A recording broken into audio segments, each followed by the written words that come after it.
আওয়াজ করে সবাই পড়েন রব্বানা লাকাল হামদ হামদান কাসীরান তাইয়িবান মুবারাকান ফীহি ইয়া রাব্বি লাকাল হামদু কামা ইয়ানবাগি লিজালালি ওয়াজহিকা ওয়া আযীমি সুলতানিকা লাকাল হামদু বিল ঈমান লাকাল হামদু বিল ইসলাম লাকাল হামদু বিল কুরআন। আমরা প্রশংসা করলাম কার? জিকির করলাম কার? সব সময় প্রশংসা করতে হবে কার? প্রশংসা করলে খুশি হয় কে?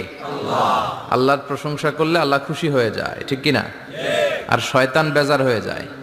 আমরা কার খুশি চাই? নাকি শয়তানের? শয়তান যত কষ্ট পায় তত আমরা খুশি। কথা বলেন। শয়তান এই পৃথিবীতে সবচেয়ে বেশি মাজলুল হয়েছিল, অপদস্থ অপমানিত হয়েছিল দুইটা দিনে।